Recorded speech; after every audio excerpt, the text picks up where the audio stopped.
And it's two things in particular. The first one of those is what's possible that you're going to find in the next cup. And the other thing is getting an opportunity to share my work with you and get your feedback to create a cycle of information that helps me go back and make coffee better and better every single time.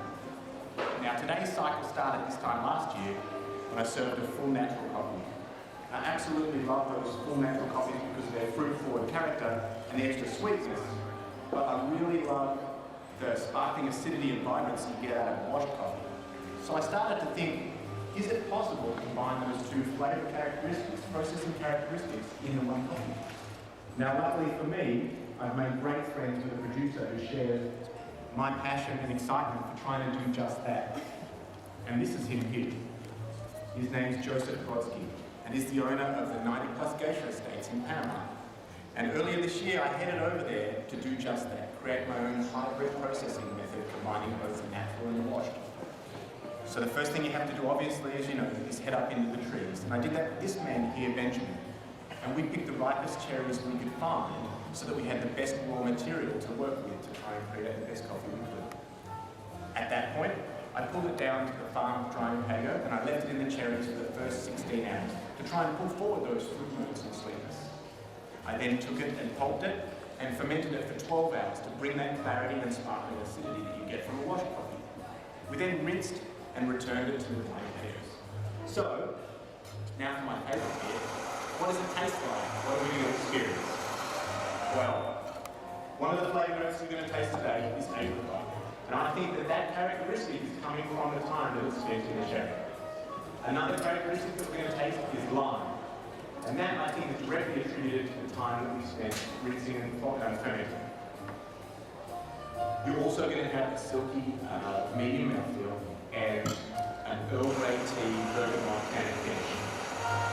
In front of you, you've got little glasses for your dirty teaspoons. Please use those. And also you have tasting note cards, and on the back of those you've got a recipe card for my signature. So please enjoy the rest of my presentation. I'm going to get about making these espresso sweet.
You've got the Victory, you've got Lime, you've got the Silky Medium Mouthfeel, and the Earl Grey Cannon finish.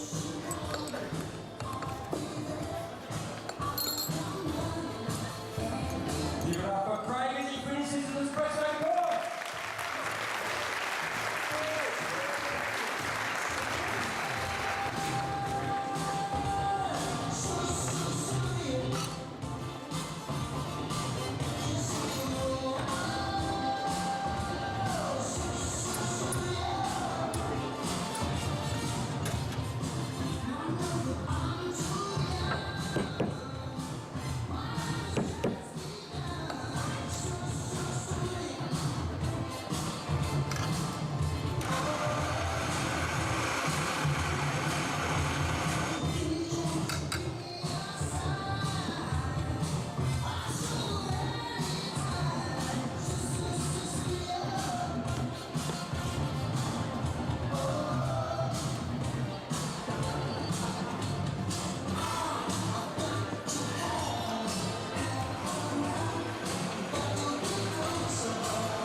3 cappuccinos. We're going to take cheesecake biscuit base. We're also going to soften that stone fruit into apricot, and we're going to have caramel. So, how have I achieved that in terms of how I've been baristering? What I've done there is I've increased the dose by a gram, and I've added some time to my extraction, so that you get a jammier acidity out of the coffee, you get more solubles in the cup, and also it's bringing out that biscuit.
I've also manipulated the flavour there.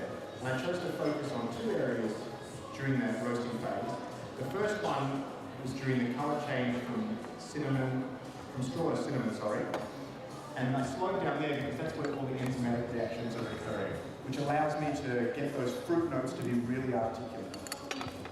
The second spot where I spent some time slowing down was coming into first crack, because that allowed me to develop the sweetness and the sugars, caramelize those sugars, while still being able to finish the roast off at a light roast degree so that I didn't mute that acidity I've worked so hard to develop. Thank you. I'll return shortly with your switch beverage. Put your hands together for Franklin and Christmas Cappuccinos.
Okay, so let's talk about this signature drink.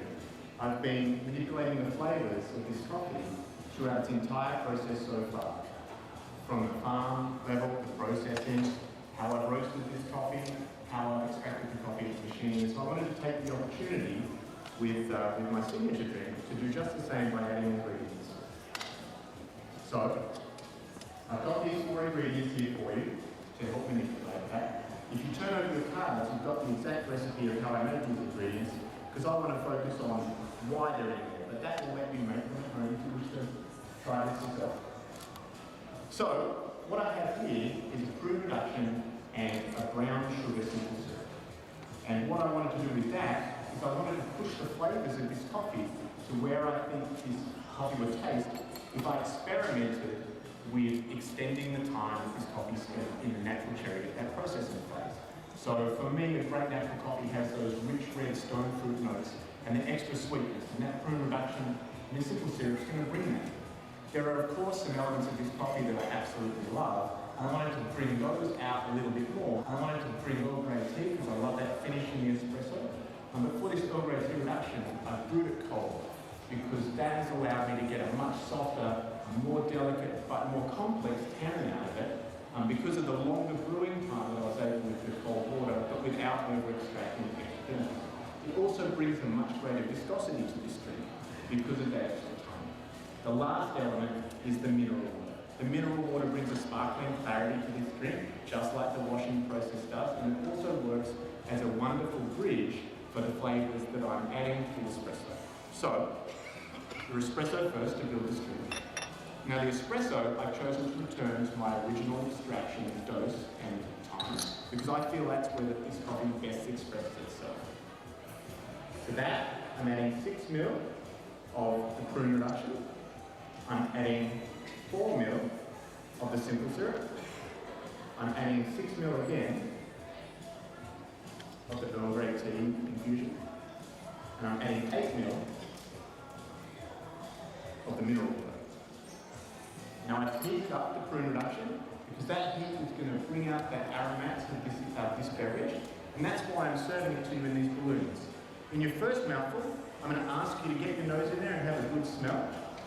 Then, just before you take your first mouthful, I should say, your first mouthful, you're going to experience that espresso. In particular, the lime note's going to really be prominent. The next mouthful, what you're going to experience are those rich prune notes and brown sugar sweetness, and it's all going to sit on that pillowy, soft, tannic Earl Grey tea. What I would like to say is that it's been incredibly exciting to be able to interact with this coffee at all of those levels from my perspective, but I would now like to invite you to share your feedback with me so I can take that and make this coffee an even more exciting experience for myself next year. I really appreciate your time. Maybe we can make a date to taste what happens next. Thank you.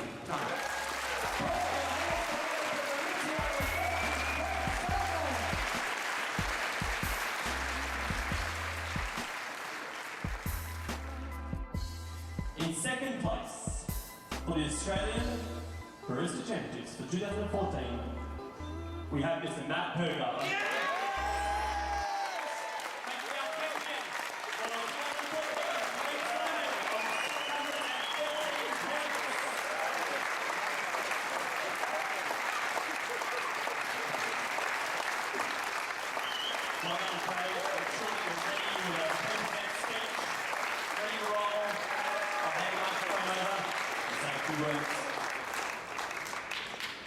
Well, this is the 7th year in a row for me doing this, and I'd like to say it gets easier, but it certainly is. It does not get easier against such fine competitors. So I'd like to acknowledge everyone that I've competed against over the last 7 years for pushing me to do a better job. It's certainly not possible without the support of Craig Dixon and all of the team back at Veneziano that helped me out. I'd also like to thank Stephen and Joseph at 9 Plus Coffee, who have worked with me. We've worked together. We've had a whole lot of fun making some pretty amazing coffee.